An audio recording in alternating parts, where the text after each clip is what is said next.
तो hello mysterious book members, मैं हूं आपका दोस्त Monu and welcome in mysterious book channel. Brock Lesnar WWE के बड़े और खतरनाक सुपरस्टार में से एक माने जाते हैं। इन्हें दिग्गज रेसलर्स की सूची में भी रखा जाता है। लेसनर को उनके काम की वजह से बहुत पसंद किया जाता है और इनके मुकाबले तो एक नंबर के होते हैं। पर यह भी एक बहुत बड़ा सच है दोस्तों कि लेसनर को हराने में बड़ों बड़ों का तेल निकल जाता है। लेसनर आसानी से हार नहीं मानते और कई बार तो वह प्रतिद्वंदी को जमकर कूट डालते हैं। कुछ ऐसे रेसलर्स हुए जिन्होंने धोखे से लेसनर को हरा डाला। पर आज हम आपको इस खास अंक में 10 ऐसे रेसलर्स के बारे में बताएंगे दोस्तों जिन्होंने ब्रॉक लेसनर को ईमानदारी से हरा रखा है। कौन थे रेसलर्स और कैसे हरा दिया इन्होंने लेसनर को, चलिए जानते हैं इस खास अंक में। तो हेलो मिस्टीरियस बुक मेंबर, मैं हूँ आपका दोस्त मोनू। चलिए खोलते हैं मिस्टीरियस बुक का बेहद ही खास अंक और जानते हैं लेसनर के बारे में। रॉब वैन डैम RVD यानी Rob Van Dam pro wrestling जगत में बहुत ही बड़ा नाम थे। कुछ समय पहले ही WWE की तरफ से इन्हें हॉल ऑफ फेम का सम्मान दिया गया था। ECW में इनका काम एक नंबर का था और वहां यह जाने माने रेसलर थे। साल 2002 के king of the ring tournament में रॉब वैन डैम और ब्रॉक लेसनर फाइनल टूर्नामेंट लड़ रहे थे जहां लेसनर जीत गए। इसी के अगले दिन रॉ हुआ जहां इन दोनों का मुकाबला इंटरकॉन्टिनेंटल चैंपियनशिप के लिए हुआ। पर यहाँ लेसनर ने डिस्क्वालिफिकेशन कर दिया जिस वजह से ईमानदारी से रॉब वैन डैम जीत गए। पूरे मैच में रॉब वैन डैम ने कहीं पे धोखेबाजी नहीं दिखाई। कहा जाता है कि वेगन्स में भी रॉब वैन डैम ने लेसनर को हराया था, वह भी डिस्क्वालिफिकेशन के जरिए। यहाँ पर पॉल हेमन ने रेफरी को रिंग से बाहर खींच दिया था जिस वजह से डिस्क्वालिफिकेशन हो गया था और RVD मैच जीत गए। द अंडरटेकर, मौत के सौदागर डेडमैन अंडरटेकर की स्ट्रीक जो कि रेसलमानिया स्ट्रीक थी, भले ही वह लेसनर ने तोड़ी हो, पर आप यह जान के हिल जाएंगे दोस्तों कि अक्टूबर 23, 2003 को ब्रॉक लेसनर को अंडरटेकर ने साफ सुथरे तरीके से स्मैकडाउन में हरा दिया था। उस टाइम लेसनर के business manager Paul Heyman SmackDown के जनरल मैनेजर हुआ करते थे। हेमन यहाँ पे लेसनर के लिए रूल चेंज कर देते हैं कि लेसनर को यहाँ पे 3 बार जीतना होगा, पर ब्रॉक लेसनर नहीं जीत पाते हैं और अंडरटेकर ईमानदारी से मैच जीत जाते हैं। ड्रू मैकइंटायर और लेसनर के बीच रेसलमानिया 36 में मैच देखने को मिला था। यहाँ पर WWE का टाइटल दांव पर लगा हुआ था और यह स्टोरी लाइन फैंस को भी काफी पसंद आ रही थी। रेसलमानिया 36 की नाइट 2 के मेन इवेंट में मैकइंटायर और बीस्ट का तगड़ा सामना हुआ और यहीं पे मैकइंटायर ने बड़ा कांड कर दिया। मैच के अंत में मैकइंटायर एक जबरदस्त क्लोमेर किक मारते हैं और चैंपियन को पिन करके मैच जीत जाते हैं। यहाँ ब्रॉक लेसनर को साफ सुथरे तरीके से हरा दिया गया। बिग शो, आप में से कई लोग चौंक सकते हैं कि बिग शो ने भी लेसनर को हरा रखा है, पर यह बात सच है दोस्तों कि साल 2002 के टाइम स्मैकडाउन के एपिसोड में यह दोनों रेसलर काफी मारपीट करते थे, जिसके बाद सर्वाइवर सीरीज 2002 के लिए इनका मैच बुक कर दिया गया। इस सर्वाइवर सीरीज में काफी तगड़ा मुकाबला देखने को मिला और यहाँ पर दोस्तों बिग शो ने लेसनर को हरा डाला और उनकी चैंपियनशिप भी हथिया ली। ये ऐसा मैच था दोस्तों जहाँ लेसनर को बिग शो ने पिन करके हरा दिया था। इस मैच में धोखेबाजी हुई थी पर वह ब्रॉक लेसनर की साइड से हुई थी दोस्तों। ब्रॉक लेसनर के एडवोकेट पॉल हेमन ने उन्हीं को ही धोखा दे दिया था, जबकि बिग शो की तरफ से साफ सुथरा मैच लड़ा गया था। बिग शो ने कहीं पे भी धोखेबाजी नहीं दिखाई थी दोस्तों, ऐसे में उन्हें दोष देना ठीक नहीं है। मैच के बाद पॉल हेमन बिग शो के साथ खसक गए थे, पर आप सभी सज्जनों की राय मैं इस मैच के बारे में जरूर लूंगा।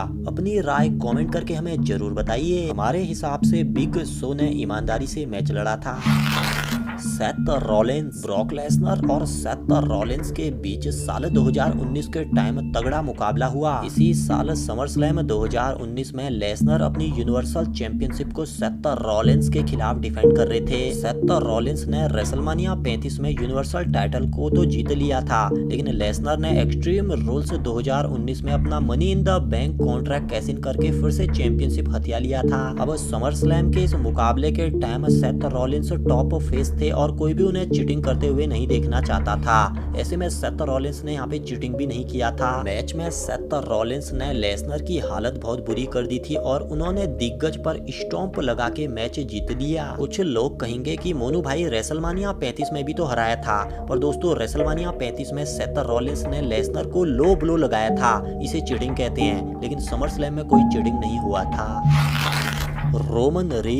रोमन रेंस वर्तमान में यूनिवर्सल चैंपियन है। इन्होंने लेसनर के साथ काफी अच्छे मुकाबले भी दिए हुए हैं। लेसनर के हाथों 3 बार हार जाने के बाद समर स्लैम 2018 में रोमन रेंस और ब्रॉक लेसनर का फिर से आमना सामना हो गया। यहाँ पर रोमन रेंस ने बिना चीटिंग किए हुए ईमानदारी से बीस्ट को कूट डाला और मैच जीत गए।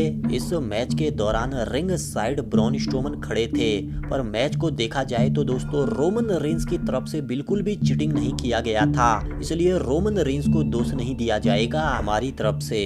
आप लोगों की तरफ से क्या राय है कमेंट करके बताइए।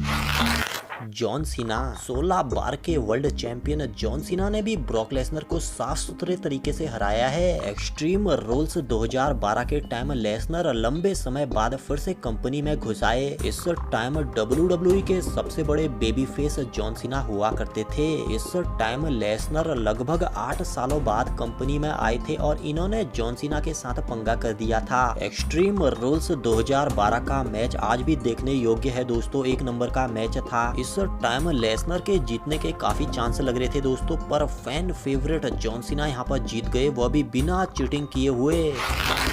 कर्ट एंगल ओलंपिक में स्वर्ण पदक विजेता कर्ट एंगल WWE के एकमात्र ऐसे पहलवान हैं दोस्तों जिन्होंने ब्रॉक लेसनर को टैप आउट के जरिए हरा रखा है। लेसनर जैसे खतरनाक रेसलर से टैप आउट करवाना बहुत बड़ी बात होती है दोस्तों, आज तक कोई करवा भी नहीं पाया। पर दोस्तों कर्ट एंगल ने समर स्लैम 2003 के टाइम यह बड़ा कांड कर दिया था। कर्ट एंगल ने यहाँ ब्रॉक लेसनर से टैप आउट करवाया और वर्ल्ड टाइटल हथिया लिया।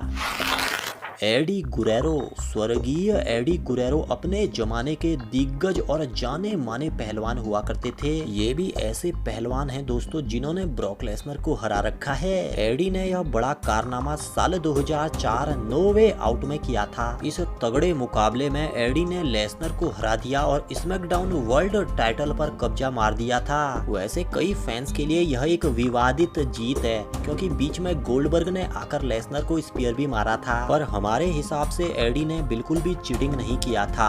आप लोगों की क्या राय है कमेंट करके बताइए।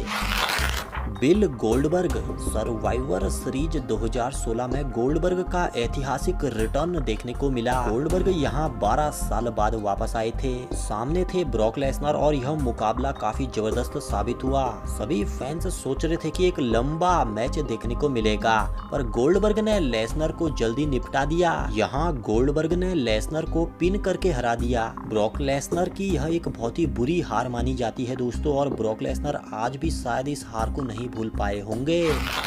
तो फ्रेंड्स, हमने आपको 10 रेसलर्स के बारे में बता दिया। जाते जाते ट्रिपल एच के बारे में भी बताते हैं। इन्होंने भी लेसनर को हराया है, पर कई फैंस इसे विवादित जीत मानते हैं और इसे साफ सुथरी जीत नहीं मानते हैं। पर आप लोग हमें कमेंट करके बताइए कि क्या ट्रिपल एच ने यहाँ चीटिंग किया था या नहीं। रेसलमानिया 2013 के टाइम ट्रिपल एच बनाम ब्रॉक लेसनर के बीच यह मुकाबला हुआ था और यह मैच था नो होल्ड बार मैच। कहा जाता है कि इस मैच से पहले लेसनर ने ट्रिपल एच का हाथ तोड़ दिया था एल्बो से, और यहाँ रेसलमानिया 2013 में मैच जीत गए थे ट्रिपल एच। आप सभी सज्जनों की इस मैच के बारे में क्या राय है? आप लोग क्या सोचते हैं? क्या यहाँ पे ईमानदारी से जीत हुई थी या नहीं? कमेंट करके बताइए। काफी मेहनत करने के बाद हमने यह वीडियो आपके लिए तैयार किया है दोस्तों। तो वीडियो पसंद आता है तो वीडियो को लाइक, शेयर और हमारे चैनल को सब्सक्राइब किए बगैर मत जाइएगा। ट्विटर और इंस्टाग्राम पे हमें फॉलो जरूर कीजिएगा। जल्द मिलते हैं, तब तक रखिए अपना ख्याल। मैं मोनू लेता हूँ आप सभी से विदा। नमस्कार।